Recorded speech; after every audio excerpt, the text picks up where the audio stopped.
Hello, everybody. Welcome back. Happy Monday. Hope you had a pleasant weekend. There is magic involved, but it is not a Magic Monday because I kind of unofficially, saved that for brand new set releases. Well, there's not a new set out yet. I think it's next week or in the week after. But there is something that it's the first time I've ever done it, and when I saw it, I couldn't resist.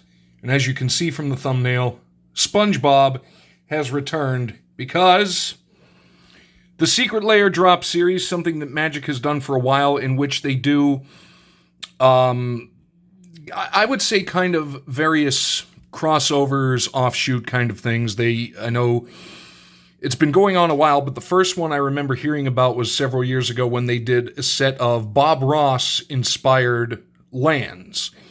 But this one is the Secret Lair drop series, SpongeBob, The Legends of Bikini Bottom. The cards look great online, and if I could figure out how to open this, here we go. We're going to see just how good they look in person, and then, to top it off, or to finish it out, I should say, an old pack, because the shop down the road from me, they do have a lot of the older series, and this one, it's Time Spiral Remastered that came out in 2021, so only 4 years ago. But Magic, unlike many other trading card games, I know Flesh and Blood, the older series tend to very much go down in price. The more time passes and the more Magic series come out, the higher price it goes. This pack, actually, I wrote it down there, $14 for this pack because I've never opened it. I really want to, and I want to see just kind of a little... Here, let's move this back. This is annoying me. It's right on the edge of the table, and it was just irking me.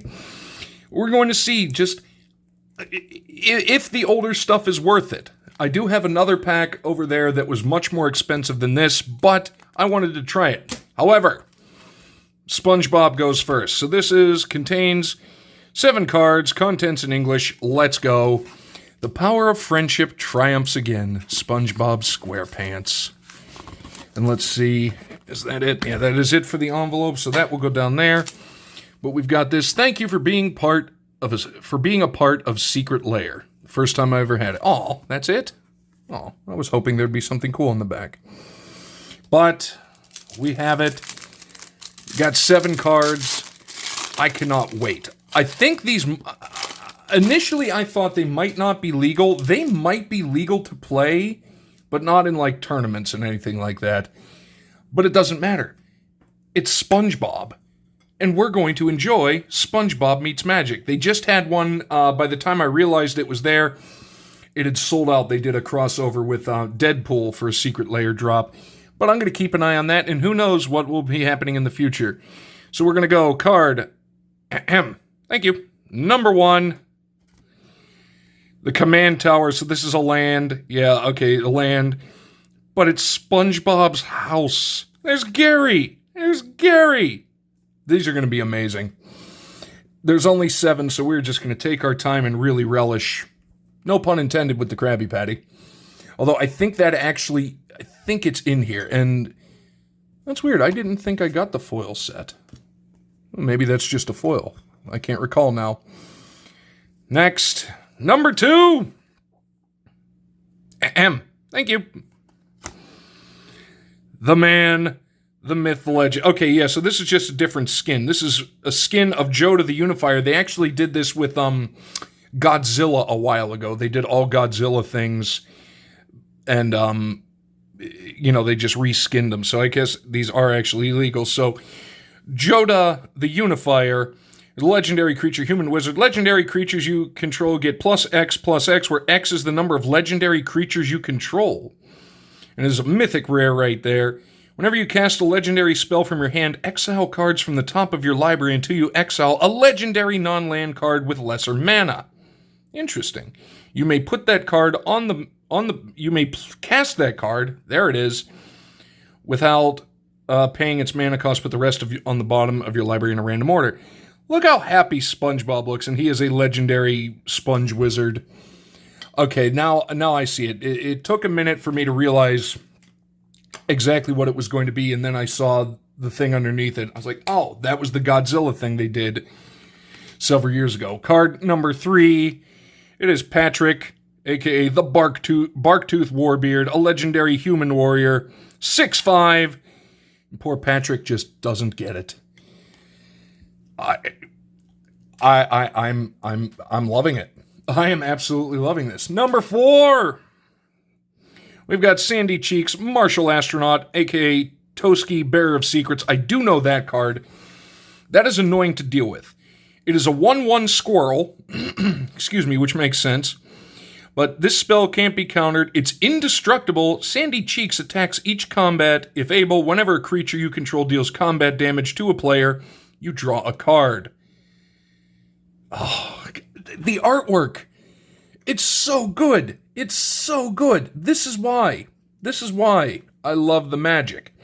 Although, if anybody saw this past Saturday, Tim and I, incognito, we unearthed an old TCG from 1993, the initial year of Magic, battle cards. And it was a lot of fun.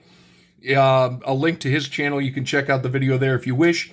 And if you get interested in it, you can get those cards and you can join us as well. It's a TCG kind of Monday. Next up, number 5, Gary the Snail, Toxrill the Corrosive. Aw, poor Gary. But it makes sense. A legendary creature, a slug horror. At the beginning of each... Oh, I hate this guy. Now, I know what it is. At the beginning of each end step, put a slime counter on each creature you control. Creatures you don't control get -1/-1 for each counter on them. Whenever a creature you don't control with a counter on it dies, create a 1/1 black slug creature token. Another mythic rare. And you can sacrifice a slug and draw a card. I love the fact that they did that, and they're really, really leaning into it. Hold on. Okay, I'm starting to... Okay, so we're going to get the pineapple over there. Spingbib right there. Patrick right there. I really hope... I'm pretty sure there's a Squidward. I really hope it's Handsome Squidward. Unfortunately, I doubt it is, because that's not canon, but Handsome Squidward, if you know, you know. Oh, there's actually 3 left. 1, 2, 3, 4, 5. Oh, so... Oh, maybe the foil was the bonus, because the rest of these are not. Well, maybe they are. Squidward, Sarcastic Snob, is Grazilax, Illithid Scholar, a legendary creature horror. Well, whenever a creature you control becomes blocked, you may return it to its owner's hand. That's handy. I know which one it is. Whenever one or more creatures you control deal combat damage to a player, draw a card. I hate all of you. You do not. Actually, I know what we're going to do at the end. But there's Squidward right there. The penultimate card of the SpongeBob pack, Mr. Krabs, the Penny Pincher. Funny thing, like I always said, people forget the guy that voices SpongeBob, incredibly dirty comedian, and the voice of Mr. Krabs is none other than the Kurgan from Highlander. This is Charix, the Raging Isle, legendary creature, Leviathan Crab. Spells your opponents cast that target Mr. Krabs cost 2 more to cast. Pay 3. Mr. Krabs gets +X/-X until the end of turn, where X is the number of lands you control, and he is an 0-17. So, very unlikely you're going to actually destroy him by doing that. If you boys is wasting time, then you're wasting money, and that's just sick. My fridge is full of money. So good. And SpongeBob is going to go right up front because, I mean, he's the man of the hour. But the final card... Yeah. Plankton, Tiny Tyrant, is Skrelv, Defector, Might. A legendary artifacts creature, Phyrexian Might. Toxic 1. Toxic is fun. You can either really run somebody or get ran over quick. Plankton cannot block. Pardon me. Now this symbol here means you can pay life instead of paying mana. And then tap him, choose a color, another target creature you control gains Toxic 1 and hexproof from that color until the end of turn. It cannot be blocked by creatures of that color this turn. I went to college. And also the Toxic, whenever you have a creature that has Toxic and it does damage to an opponent, they get a poison counter. Opponent gets 10 poison counters, they lose the game, regardless of how much health they have or how much health you have. On Arena, I built a very nice little toxic deck that is quite annoying to deal with. It's SpongeBob! It's SpongeBob in magic form. Really, how can you go wrong? But now, we're going to get into this, and we're going to see. I'm going to enjoy this either way. To me, it's one of those, I don't care how much it costs. This was worth it for me. But just for curiosity's sake, with the $14 price tag, people would want to know, is it actually worth it? Well, let's find out. But like I say, it's worth it to me regardless. So this is Time Spiral Remastered. Came out in 2021. I may have seen it, but I cannot recall. But we've got a 15 card draft booster. You go there. So let's go and see what we have. We've got the Sting Scour, a 2/2 Goblin Warrior. Oh god, Echo, I'm not even going to guess because I do not know the mechanics of this one at all. But we're going to admire the artwork and see if we can figure out... Whoa! I like the slivers. I have a sliver deck that's actually pretty good. They're one of the other creatures, but it is a 1/1 two-headed sliver. All sliver creatures have menace, which means they must be blocked by at least 2 creatures. That's fun. Holy god, look at this thing. Sangrifage. A zombie. 3/3 zombie. Tap... Ooh, interesting. You tap him at the beginning of your upkeep unless you pay 2 life. Ah, that's an interesting little thing. Okay, so looks like Time Masters was a sliver deck. All sliver creatures have haste, and this is Reflex Sliver, a 2/2. Haste is always fun. The Deep Cavern Imp, an Imp Rebel. Flying in haste, and it is a 2/2. It is a common. Have not seen a rare yet, but this was back in the day before they started doing that. Blade of the Sixth Pride. Shout out Julie Farnham. It is a Cat Rebel. Well, I'm sure she knows about that. A 3/1 Cat Rebel. My pride may be gone, but our hunt is not over. The Errant Ephemeron is an illusion. Oh, that's really cool looking. Flying. 4/4 flying. Suspend... Oh, okay. So you can pay a cheaper cost rather than 7. You can pay 2, but then it's out there unable to do anything for 4 turns. Oh, at the beginning of your upkeep, remove a time counter. So it doesn't go on the field. It kind of sits in exile. When the last is removed, cast it without paying its mana cost. It has haste, which means it goes immediately. Another Kato, the White Mane Lion, 2/2, and Flash. What that means is you can cast it at any time, and that's usually unusual for creatures. Normally, you can only cast things like instants on your opponent's turn, but it looks like you can cast this little guy, a 2/2 cat, whenever you want. Children of Corliss, that is a beautiful-looking card. A creature, a human rebel, Cleric. I don't even know where that came from, but a 1/1. Still looking to see if we can get a rare. We got an uncommon, and he is awesome. The Firemaw Kavu. A Kavu, which I don't know what that is, but he looks interesting. He looks very, very interesting. When he enters, do 2 damage to a target creature. When he leaves, deal 4 damage. You put that in with one of those cards it has when he becomes blocked, kick him back to your hand. That could kill off a lot of things. Stronghold Rats, a 2/1 rat critter. Shadow can only be blocked by creatures with shadow. I don't know what that means. That's going to have to get looked up. But look at the rats. That is really cool. Oh, whenever this one deals damage to a player, each player discards a card. That could be entertaining. And again, one of the risks. There we go. The Griffin Guide. That is a beautiful looking griffin. Why am I having so much trouble speaking tonight?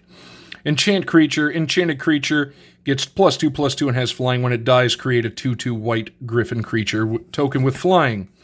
There we go. We've got our rare, and it is a beautiful artifact, the Cloud Key. As it enters, choose artifact, creature, enchantment, instant, or sorcery. Spells of the chosen type cost 1 less to cast. That would be fun. Oh, we've got one of the other retro ones. I think. What is the Symbol. Yeah, it's an hourglass. Okay, so that is a symbol. It is intangible virtue. I hate that card. Creature tokens you control get +1/+1 and have vigilance. You know when you see that something horrifying is about to happen to you. Here is our foil, the Grave Scrabbler. I am unnerved, but it is a 2/2 zombie. Oh, madness. Now, I have seen this. If you discard this card, discard it into exile, but then if you pay 1 plus a swamp, it can come, you can cast it for that cost rather than the full thing. And that is our foil. God, I cannot get over that look. We've got a token insect, which is just, oh, Shroud, that's cool. Cannot be the target of spells or abilities. A 6/1? Holy crap. And that, unfortunately, with my timing, was the final card. That, and I will have kept something up there at some point, so Zach, at this point, either put a huzzah or sad trombones if we did not hit the $14, but either way, I do not care. These are fantastic. The first pack of it I have ever opened. That is a beautiful, beautiful artifact. The artwork is simply stunning, but in the realm of stunning artwork, ladies and folks, I present to you the SpongeBob Legends of Bikini Bottom Secret Lair drop. That was fun. I'm going to keep an eye on the Secret Lair drops and see if there's anything else in the future that look good. I am kind of miffed that I missed the Deadpool, but regardless, there's going to be... There we go, we'll focus that. There's going to be more coming, and who knows what they're going to have. All I know is it's going to be entertaining. So that is going to do it for this Monday. Thank you so much. Hopefully you enjoyed it. And, digging into a little magic, seeing something I've never done before. Plus, again, SpongeBob has returned to the channel, which, in all honesty, did not think I would ever have the opportunity to say. So thank you so much for joining. Hopefully you enjoyed it. Enjoy the rest of your week. We will see you next time.